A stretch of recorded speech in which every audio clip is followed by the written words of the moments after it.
लिखी है, जिस न्यूज का सबको वेट होता है, यानी कि कुछ तो सुनने को मिले जेपी पावर के ऊपर कि अब होगा क्या, क्योंकि अडानी पावर लेंगे यानी अडानी ग्रुप लेगा, तब तो शेयर भागा जा रहा था 22-23। जब उन्होंने ले लिया तब उसके अंदर कोई रोने के बारे नहीं।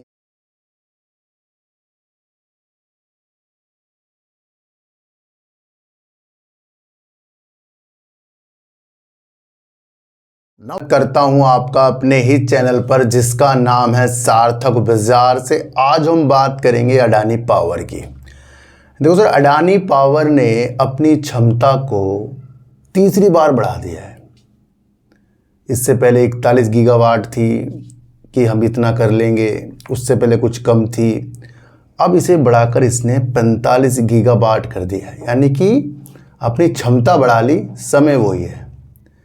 जब कोई कंपनी अपने टारगेट को उस दिशा से लेकर चलती है कि उसने बताया कि भैया मैं इतना करूँगा, अब वो बढ़ाती क्यों है? सबसे पहले ये चीज़ समझो कि कोई कंपनी अपने टारगेट उसने दे दिए कि भैया मैं इतना कर लूँगा, तो बढ़ा क्यों रही है? क्योंकि जिस हिसाब से उसने वो टारगेट दिए थे, वर्तमान में वो उस हिसाब से ज़्यादा कर रही है, और वो फिर कैलकुलेशन करती है कि क्या इससे हम ज़्यादा कर लेंगे, तब करते हैं वो। यानी कि वो काम बढ़िया कर रही है, ज़्यादा कर रही है, इसलिए उसने अपने टारगेट को बढ़ाया। छोटा सा मंत्र है, इसे समझ लो आप।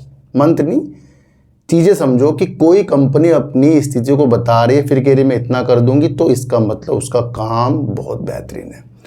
और वैसे भी अडानी पावर देश के अंदर प्राइवेट कंपनियों में नंबर 1 है और निरंतर तेजी के साथ वर्क कर रही है। तीसरा, उसके अंदर जो परमाणु ऊर्जा की एक शक्ति जागी है कि हम इतना कर लेंगे, तो उसके लिए भी वो भूमि भी देख रहा है, बताया था, उसको तैयार करने के लिए, पूरा करने के लिए अपने लक्ष्य को, जो 2035 तक 10 गीगावाट तक परमाणु ऊर्जा के अंदर है, उस कार्य को भी एक जल्दी करने वाला है।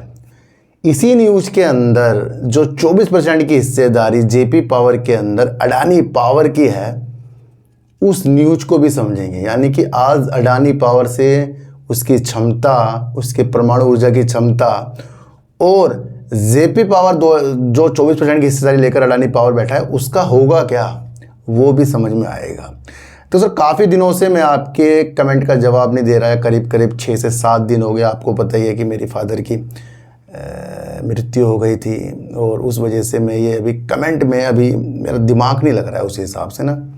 जैसे आते हैं घर में लोग आते हैं, तो हमारा 13 दिन तक के बहुत हिसाब किताब चलता है अलग तरीके का, तो इसलिए समय नहीं मिल पा रहा उन चीज़ों के लिए। रात भर जागना पड़ता है ना, तो हमारा बहुत नियम होते हैं इस चीज़ के लिए। तो इसलिए मैं जवाब आपको अब 1 जुलाई से या 2 जुलाई से देना शुरू करूँगा ना, तो आप निरंतर अपने कमेंट करते रहिए। तो ये कारण आपको बताना बहुत ज़रूरी था। देखो सर, सबसे पहले मैं आपको इसके आगे जेपी पावर भी समझाऊंगा। पहले समझो न्यूज क्या है। अडानी पावर कॉन्फ्रेंस कॉल की खास बातों में 45 गीगावाट का टारगेट दिया है उसने कि हम इतना कर लेंगे 2035 तक। 2 लाख करोड़ रुपए का कैपेक्स प्लान शामिल है, यानी कि कंपनी 2 लाख करोड़ रुपए खर्च करेगी। ये जो खर्च करने वाली स्थिति है ना, कैपेक्स, ये एक बहुत महत्वपूर्ण होती है, क्योंकि अगर कंपनी अपने कार्य के लिए खर्च कर रही है तो ये एक अच्छी चीज़ है। तो यानी कंपनी 2 लाख करोड़ का इसने एक बना दिया प्लान, पर अब इसको 2 लाख करोड़ रुपए इकट्ठे भी करने पड़ेंगे। बहुत सारी चीज़ें हैं, पर समझो कि कंपनी अपने विस्तार और अपने कैपेक्स की स्थितियां बता रही है। अपनी लेटेस्ट अर्निंग कॉन्फ्रेंस कॉल के दौरान कंपनी ने कहा कि अब उसका टारगेट 2032 तक अपनी इंस्टॉल्ड पावर जनरेशन कैपेसिटी को 42 गीगावाट के पहले के टारगेट से बढ़ाकर अब 45 गीगावाट कर दिया, यानी कि 3 गीगावाट की क्षमता इसने और बता दी है। तो यानी कि एक बहुत महत्वपूर्ण कंपनी ने अपनी स्थिति को बताया। अडानी पावर ने एक aggressive long term expansion road map तैयार किया है, एग्रेसिव यानी कि जुझारू रूप से, जिसमें अपनी जनरेशन कैपेसिटी का टारगेट बढ़ाया गया है। साथ ही इन्वेस्टर को भरोसा दिलाया गया है कि उनके बड़े इन्वेस्टमेंट प्रोग्राम का ज़्यादातर इंटरनल कैश फ्लो से फंड किया जाएगा, यानी कि अंदरूनी जहाँ से फंड लेते हैं तो उनके द्वारा किया जाएगा। तो आप ये चीज़ें समझ लो। अपनी लेटेस्ट अर्निंग्स कॉन्फ्रेंस कॉल के दौरान कंपनी ने अपनी सारी चीज़ें बता दी। ये मैंने आपको बताया 42 गीगावाट से 2032 तक 45 गीगावाट कर देंगे, एक अच्छी चीज़ होती है। और साथ ही 2035 तक न्यूक्लियर पावर एम्बिशन को 10 गीगावाट तक बढ़ाना, जो सरकारी पॉलिसी अप्रूवल पर निर्भर है। तो सर सरकार, मैं आपको पहले कह रहा हूँ, परमाणु ऊर्जा के लिए कुछ कंपनियों को छूट भी दे रही है कि भैया आओ आप भी परमाणु ऊर्जा की तरफ वर्क करो। उसके लिए अडानी पावर भूमि तो देख रहा है भैया, और जहाँ इसने अपनी एक स्थितियाँ बता दी कि इसने इसमें काम स्टार्ट कर दिया है, तो ये अडानी पावर और आपको मजबूती के साथ देखने को मिल सकता है। अडानी पावर ने अपने विस्तार में मदद के लिए आने वाले सालों में 2 लाख करोड़ रुपए से ज़्यादा का कैपिटल खर्च तैयार किया। यहाँ ये आप सारी चीज़ें पढ़ सकते हैं। और इसी चीज़ के अंदर मैं अगर आपको बताऊं, बहुत इंपॉर्टेंट चीज़ लिखी है, जिस न्यूज का सबको वेट होता है, यानी कि कुछ तो सुनने को मिले जेपी पावर के ऊपर कि अब होगा क्या, क्योंकि अडानी पावर लेंगे यानी अडानी ग्रुप लेगा, तब तो शेयर भागा यार था 22-23। जब उन्होंने ले लिया तब उसके अंदर कोई रोने के बारे नहीं है। तो लोग समझना चाहते हैं कि जब न्यूज़ पहले आती है तो काम नहीं होता तो शेयर भाग जाता है, जब वो काम हो जाता है शेयर भागता है नहीं। क्यों? क्योंकि जब वो काम होता है ना, तो उससे बहुत लोग पहले अपनी होल्डिंग बना बैठ जाते हैं। और जब वो काम हो जाता है, होने वाला होता है एक दिन पहले, तो काफ़ी लोग उसके अंदर अपना इन्वेस्टमेंट करते हैं। क्यों? क्योंकि उन्हें लगता है कि भैया अगले दिन अगर ये हो गया तो भाग जाएगा। हुआ ऐसा नहीं, शेयर नीचे है। तो यहाँ थोड़ा सा अपने साइकोलॉजी को आपको बढ़ाना पड़ेगा कि किस तरीके से इन्वेस्टमेंट कराया जाता है और किस तरीके से हमें पागल बनाया जाता है। अगर आपको स्थिति देखने को मिल रही है, मैं आपको फिर कह रहा हूँ, जेपी पावर की तरफ आपको सिर्फ अपने प्रॉफिट की स्थितियों के साथ देखना है, इन्वेस्टमेंट की स्थिति के साथ बिल्कुल भी मत देखना। क्यों? क्योंकि नंबर 1 कंपनी अडानी पावर ही है। आगे जाकर चाहे जेपी पावर अडानी पावर में मिले या अडानी पावर जो है जेपी पावर के अंदर अपनी हिस्सेदारी को और बढ़ाएं, दोनों मकसदों में आपको अडानी पावर का ही फ़ायदा है इसके अंदर, है ना। तो ये आप देख सकते हैं। अडानी पावर मैनेजमेंट ने, देखो जरा, ये मैं नहीं बता रहा हूँ, अडानी पावर के मैनेजमेंट ने ये भी बताया कि 3 गीगावाट की और थर्मल कैपेसिटी का मूल्यांकन किया जा रहा है। यानी कि जो ये 42 से 45 करेंगे, 3 गीगावाट की और किया जा रहा है मूल्यांकन। हालांकि ये अभी प्लानिंग स्टेज पर है। विस्तार का एक हिस्सा जयप्रकाश पावर वेंचर्स में अपनी हिस्सेदारी बढ़ाकर हो सकता है। क्या मतलब है? विस्तार का एक हिस्सा जेपी पावर में अपनी हिस्सेदारी को और बढ़ाकर किया जा सकता है। यानी कि जो 24% की हिस्सेदारी अडानी पावर की है, तो यानी कि वो डीआईसी या बैंकों से और हिस्सेदारी खरीद सकता है ताकि अपनी 24% की हिस्सेदारी को और बढ़ा सके। देखो सर, अब जेपी पावर मैं आपको कह रहा हूँ 3 महीने फोकस में रहने वाला है। जहां जेपी पावर के अंदर 24% से हिस्सेदारी अडानी पावर की बढ़ी, तो ये मूवमेंट दिखाएगा शेयर। क्यों? क्योंकि 24% तो पहले ही है, और जितनी ज़्यादा होती जाएगी उतना अडानी पावर का फ़ायदा होता जाएगा। और यहाँ मैनेजमेंट कह रहा है कि इस तरीके से अपनी हिस्से को बढ़ा जा सकता है, जो 24% की है, जहाँ अभी इसकी हिस्सेदारी 24% की है।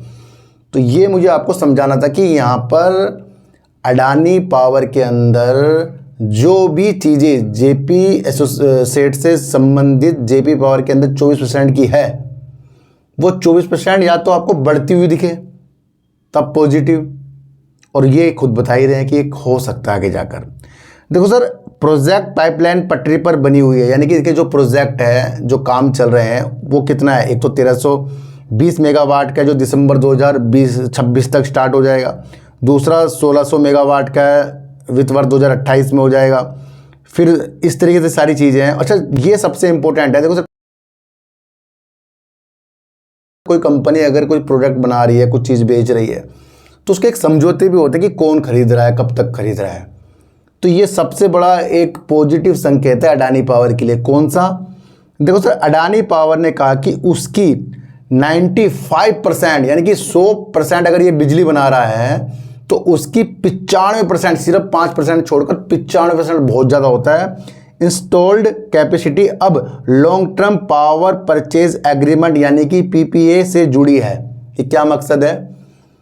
ना तो शॉर्ट टर्म, ना मध्यम यानी कि मीडियम बीच में, सीधा लॉन्ग टर्म। और लॉन्ग टर्म आपको पता है कितना होता है, काफ़ी ज़्यादा होता है। तो यानी कि जो ये बिजली बना रहा है उसका 95% इसका बुक है खरीद के लिए कि ये बिजली इसकी बिकेगी, और वो शॉर्ट टर्म के लिए नहीं है, वो लॉन्ग टर्म के लिए है।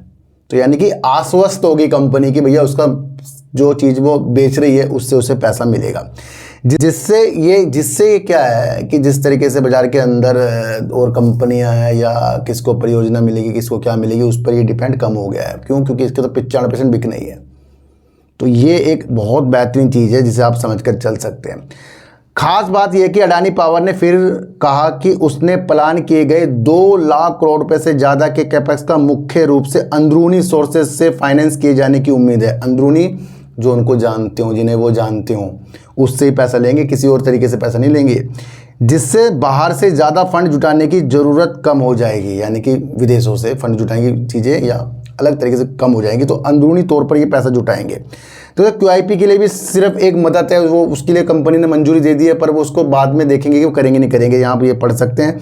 दूसरा, अगर मैं आपको बताऊं, बांग्लादेश के अंदर जो बकाया था, बीच में सत्ता परिवर्तन हुआ, वहाँ पर लग रहा था कि इनका पैसा नहीं आएगा, पहले भी काफ़ी बकाया चल रहा था। तो कंपनी बता रही कि पहली तिमाही में बकाया रकम जो लगभग है $400 मिलियन थी, जबकि लगभग $100 मिलियन का मंथली कलेक्शन मंथली बिलिंग से ज़्यादा रहने की उम्मीद है।